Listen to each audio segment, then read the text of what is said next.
சாந்தி. ஆமா சாந்தி தான். என்ன பண்ண போற? போலீஸ கூப்பிட போறியா? கூப்பிடு.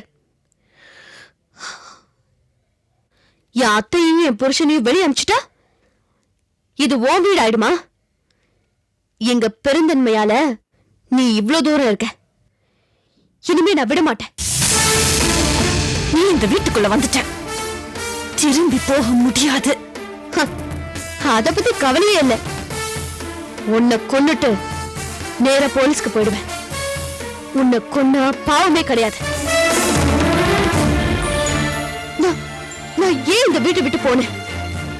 எல்லா அவமானத்தையும் ஏன் தாங்கிக்கிட்டேன்? இந்த குடும்பம் நல்லா இருக்கணும், என் புருஷன் நல்லா இருக்கணும், மதன் மாமா நல்லா இருக்கணுங்கிறதுக்காக தான் உன் மிரட்டலுக்கெல்லாம் பணிஞ்சு போனேன். ஆனா என் ஆசை அத்தனையும் அழிச்சிட்டு தந்திரமா என் புருஷனையும் அத்தையையும் வெளியே அமிச்சிட்டேன். உன்னை சட்டப்படி தண்டிச்சா நாளாகும். அதான் நான் நேரடியாவே வந்தேன். திமிர் பிடிச்ச அலையாத. உன்னை பத்தின உண்மை எல்லாருக்கும் தெரிஞ்சு போச்சு. இன்னும் மாமாக்கு மட்டும்தான் தெரியணும். அவர் ஊர்ல இருந்து வரட்டும். வந்துட்டா என்ன பண்ணுவாரு? என்ன சுற்றுவாரா? அந்த மனுஷனுக்கு இந்த வீட்டுல இடம் இல்ல. யாருக்கும் எதுவும் நிரந்தரம் இல்ல. நானும் என் புருஷனும் ஒண்ணு சேர்ந்தா நீ எல்லாம் எங்களுக்கு தூசு. உன்னை இல்லாமலே பண்ணிடுவோம். என்னது? நீயும் உன் புருஷனும் ஒண்ணு சேருவீங்களா? நிச்சயமா. நீ என் கண்ணத்துலதான் அடிச்ச, நான் இப்போ நெஞ்சில் அடிக்கிறேன். தாங்கிக்க. இந்த ஜென்மத்துல மட்டும் இல்ல, எந்த ஜென்மத்திலையும் நீயும் கார்த்திக்கும் ஒண்ணு சேர மாட்டீங்க. அவனே வந்து உன் கால்ல விழுந்தாலும் நீ சேர்த்துக்க மாட்ட. மூச்சுக்கு 300 தடவை ஏன் புருஷன் டைவர்ஸ் ஆன அப்புறமும் சொல்றியே, அந்த தியாக புருஷன், விதவைக்கு மறுவாழ்வு கொடுத்த உன் புருஷன், அவன் உன் முதல் புருஷனை என்ன பண்ணான் தெரியுமா? தாலி கட்டி தியாகம் செஞ்சுதான் நினைச்சிட்டு இருக்கே உன் கார்த்திக். அவனும் தியாகம் பண்ணல. அவன் பண்ண பாவத்துக்கு பரிகாரமா தான் உன் கழுத்துல 3 முடிச்சு போட்டிருக்கான். ஆமா, உன் கழுத்துல இருந்த தாலிய அவனே பறிச்சிட்டு தியாகியா மாறி உன் கழுத்துல இன்னொரு தாலிய கட்டிட்டான். உன் இஷ்டத்துக்கு வா. நம்பல, நீ நம்ப மாட்ட. ஏன் இந்த அபிராமிய நம்பணும்? நீதான் நல்லவளாச்சே. ஆனா மிலிட்டரியில என்ன நடந்ததுன்னு நான் இப்ப சொல்றேன், கேளு. ராணுவத்துல உன் முதல் புருஷன் விஜய் செத்தானே, அதுக்கு யாரு காரணம் தெரியுமா? உன் 2வது புருஷன் கார்த்திக்.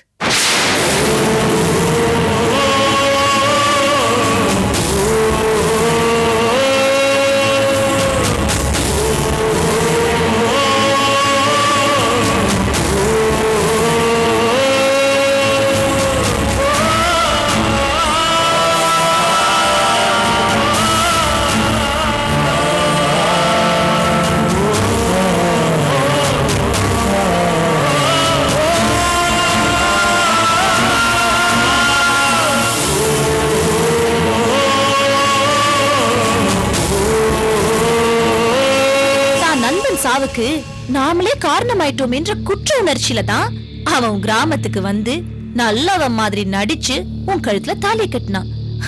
அவனும் பரிதாபப்பட்டு விதவைக்கு மறுவாழ்வு கொடுக்கல. வாய மூடு. பொய்ய தவிர வேற எதுவுமே பேச மாட்டியா? அவரும் விஜயும் உயிருக்கு உயிரான நண்பர்கள். ஆமா சாந்தி, 2 பேரும் உயிருக்கு உயிரான நண்பர்கள். அதான் ஒரு நண்பன் இன்னொரு நண்பனோட உயிரை எடுத்துட்டான். விஜய் சாகத்துக்கு முன்னாடி கேட்டுக்கிட்டதுனால அவர் கொடுத்த சத்தியத்தை காப்பாத்துறதுக்காக தான் கார்த்திக் என்ன கட்டிக்கிட்டாரு. ஐயோ, அப்படி சொல்லி உன்னை ஏமாத்தி இருக்கான். தான் பண்ண தப்பு அவன் மனசு உறுத்தினதுனாலதான் ஒரு குழந்தையோட அவன் உன்னை கட்டிக்கிட்டான். அட, என்ன நம்பாத, நான் தான் பொய் சொல்லுவேனே. ஆனா உன் புருஷனோட மிலிட்டரியில இருந்தானே பாலாஜி, அவனை கேட்டு பாரு. அப்பதான் உனக்கு உண்மை புரியும்.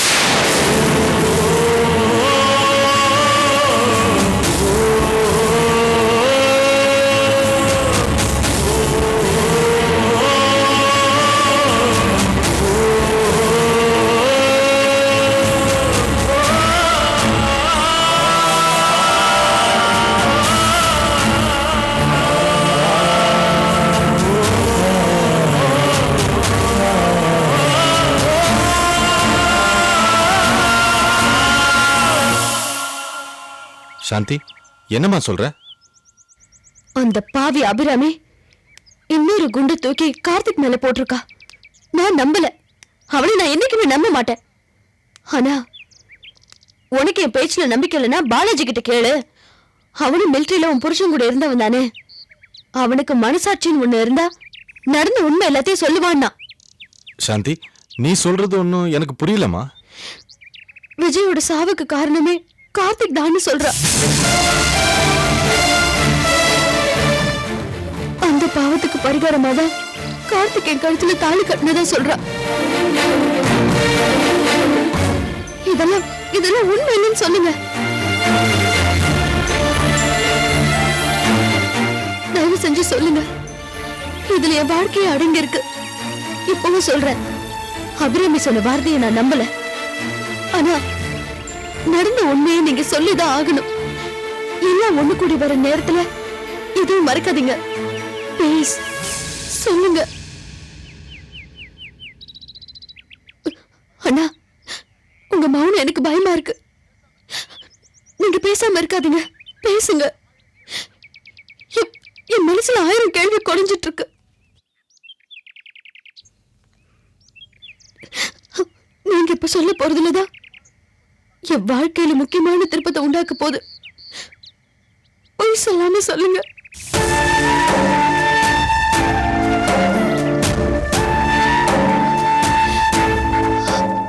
அண்ணா, உண்மையாவே உங்க நண்பனை மதிக்கிறதா இருந்தா, உண்மையாவே நீங்க நாட்டை நேசிக்கிற மிலிட்டரிக்காரரா இருந்தா, இப்ப நீங்க உண்மையை சொல்லிதான் ஆகணும். சொல்லுங்க. சாந்தி, சில நேரத்துல ஒரு உண்மையால கெட்டது கூட நடக்கும். சில சமயம் ஒரு பொய்யால நல்லது கூட நடக்கும். அந்த மாதிரி தான்மா உங்ககிட்ட சில உண்மைகளை மறைக்க வேண்டியதா போச்சு. ஆனா அதை வேணும்னு பிளான் பண்ணி மறைக்கல. ஆனா இப்போ அங்க என்ன நடந்ததுன்றத நான் தெளிவா சொல்றேன். கார்த்திக், விஜய், நான் 3 பேரும் நல்ல ஃப்ரெண்ட்ஸ். கார்த்திக்கும் விஜய்க்கும் மத்தியில முன் விரோதமோ எந்தவித பகையோ இருந்ததில்லை. நாங்க 3 பேரும் எங்க டீமோட சேர்ந்து எதிராளிகளோட போராட வேண்டிய ஒரு சூழ்நிலை வந்தது. அங்க நாங்க 2 யூனிட்டா பிரிய வேண்டிய சூழ்நிலையில விஜய் போக வேண்டிய இடத்துக்கு தானே போறேன்னு சொல்லி கார்த்திக் போனான். அதனால விஜய் கார்த்திக் போக வேண்டிய இடத்துக்கு போனான்.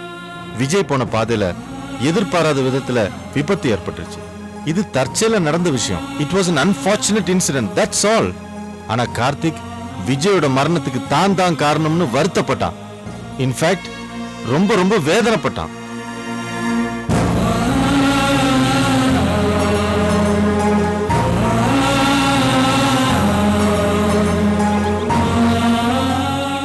இதெல்லாம் தானா நடந்ததை தவிர யாரும் பிளான் பண்ணி நடத்தல. ஆனாலும் கார்த்திக் தன்னாலதான் விஜய் செத்தான்னு உள்ளுக்குள்ள புழுவா துடிக்க ஆரம்பிச்சிட்டான். இன்னும் அந்த சம்பவத்தை தான் செஞ்ச குற்றமாவே அவன் நினைக்கிறான்.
பேசாம இருக்கீங்க? சொல்லுங்க. கார்த்திக் ஏன் மறைச்சாரு? என்னை ஏமாத்த தானே? பொண்ணு தானே, என்ன சொல்லாங்கிற அலட்சியம் தானே? ஒரு ஏமாத்துக்காரரோட இவ்வளவு நாள வாழ்ந்திருக்கேன்.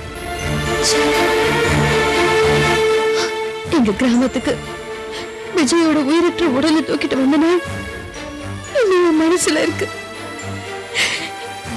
என் மாமியார் அழுதாங்க. நடக்கிற சோகம் புரியாம என் பொண்ணு அழுதா. உலகமே இணைஞ்சிருச்சேன்னு நான் அழுதேன். கூடவே இருந்து என் புருஷனுக்கு செய்ய வேண்டிய அத்தனை காரியத்தையும் செஞ்சு காத்து என்கிட்ட ஒரு வார்த்தை உண்மையை சொல்லிருக்கலாம்ல, சொல்லல. அதுக்கு மேல என்னை ஏமாத்தி தாலி கட்டிட்டாரு. என்னை பொறுத்த வரைக்கும் இது பெரிய குற்றம். எனக்கு எனக்கு நம்பிக்கை துரோகம் பண்ணிட்டாரு. நண்பர்கள் மத்தியில நம்பிக்கை துரோகம் கூடாதுன்னு நினைக்கிறவனா இவ்வளவு நாள் பட்ட வேதனை அவமானம் இது எதுவும் எனக்கு பெருசா தெரியல. உண்மையான அவமானம் இதுதான். நான் ஏமாத்தப்பட்டிருக்கேன். இந்த தாலி தியாகத்தாலி என் கழுத்துல ஏறல, நட்புக்காக என் கழுத்துல ஏறல, பரிகாரத்துக்காக என் கழுத்துல ஏறி இருக்கு.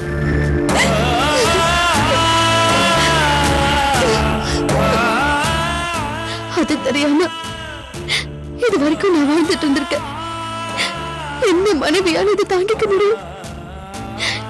இவ்வளவு நாளா நான் ஏமாந்திருந்தோம்னு வேதனையா இருக்கு, வெக்கமா இருக்கு. என்னால இது தாங்கிக்கவே முடியல. இதுதான் என் வாழ்க்கையில கிடைச்ச பெரிய தண்டனை. சாந்தி, என்ன மன்னிச்சிரு ரோஹிணி. அக்கா, இல்ல அர்ஜுன், நான் போறேன்.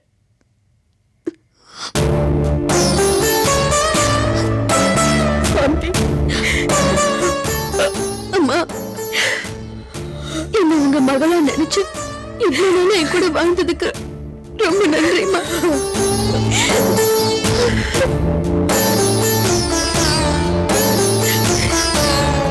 ரோகிணி, உங்க அம்மாவை நான் உன்கிட்ட ஒப்படைச்சிட்டேன். நான் ஊருக்கு போறேன். சாந்தி, வேண்டாம் சாந்தி, தயவு செஞ்சு யாரும் என்ன வற்புறுத்தாதீங்க. நீங்க என்ன சொன்னாலும் நான் இங்க இருக்க போறது இல்ல. இனிமே உங்க யாரோட பேச்சு என் முடிவை மாத்தாது. சாந்தி,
கார்த்திக், கார்த்திக்.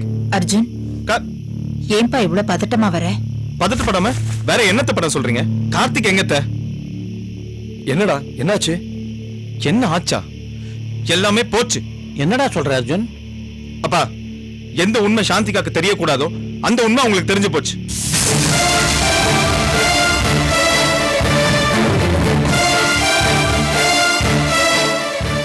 அர்ஜுன், என்னடா சொல்ற? பின்ன என்ன? எந்த உண்மை அபிராமிக்கு தெரியக்கூடாதோ அந்த உண்மையை நீ அவகிட்ட சொல்லிட்ட. இப்ப அவ விஜயோட சாவுக்கு காரணம் நீதாங்கிற விஷயத்த சாந்திகா கிட்ட சொல்லிட்டா. ஆண்டவா, எந்த ஒண்ணும் சாந்திக்கு தெரியக்கூடாதுன்னு நினைச்சிட்டு இருந்தோமோ அது இப்ப தெரிஞ்சு போச்சு. அத்தை, சாந்திகா இப்பவே ஊருக்கு போறேங்கிறாங்க. நாங்களாம் எவ்வளவு பேசி பார்த்துட்டோம். ஆனா அவங்க முடிவை மாத்திக்கிற மாதிரி இல்ல.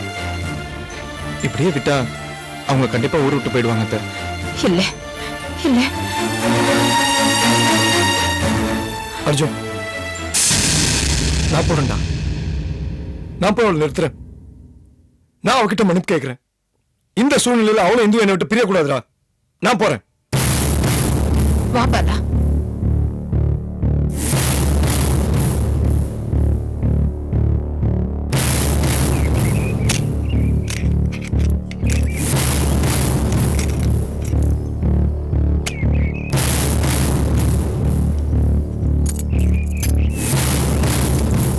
நாராயணா, பிடிங்க. ஓனர் கிட்ட கொடுத்துருங்க. இது கார்கி. மதன் மாமா கிட்ட கொடுத்துருங்க. மா ப்ளீஸ்மா போலாமா? போகாதீங்கம்மா. மா ப்ளீஸ்மா போகாதீங்கம்மா.